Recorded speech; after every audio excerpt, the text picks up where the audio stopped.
পাকিস্তানের উত্তর পশ্চিমাঞ্চলে আবারও রক্তাক্ত আত্মঘাতী হামলা।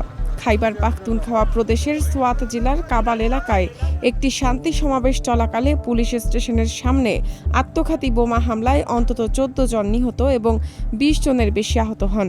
নিহতদের মধ্যে পুলিশ সদস্য ও সাধারণ মানুষ রয়েছেন। মালাকান্দ অঞ্চলের deputy inspector general DIG Syed Fida Hussain জানান, হামলাকারী পুলিশ স্টেশনের ভেতরে প্রবেশের চেষ্টা করেছিল। নিরাপত্তারক্ষীরা বাধা দিলে সে প্রধান ফটকের সামনে শরীরে বাধা বিস্ফোরণ ঘটায়। ওই সময় সেখানে সন্ত্রাসবিরোধী শান্তি সমাবেশে শত শত মানুষ উপস্থিত ছিলেন। ঘটনাস্থলের ভিডিওতে বিস্ফোরণের পর চারপাশে নিরাপত্তা বাহিনীর ব্যাপক তৎপরতা, ক্ষতিগ্রস্ত দোকানপাট এবং আহতদের হাসপাতালে নেওয়ার দৃশ্য দেখা যায়। স্থানীয় বাসিন্দারা হাসপাতালের বাইরে স্বজনদের খোঁজে ভিড় করেন।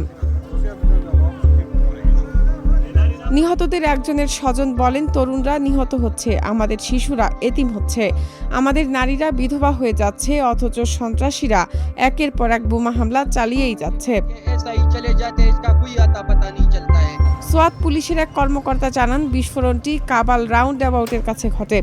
ঘটনাস্থল থেকে একটি বিচ্ছিন্ন মাথা উদ্ধার করা হয়েছে, যা আত্মঘাতী হামলাকারীর বলে ধারণা করা হচ্ছে। হামলার তদন্ত শুরু করেছে আইন শৃঙ্খলা বাহিনী। পাকিস্তানের প্রেসিডেন্ট আসিফ আলী জারদারি এবং প্রধানমন্ত্রী শেহবাজ শরীফ হামলার তীব্র নিন্দা জানিয়েছেন।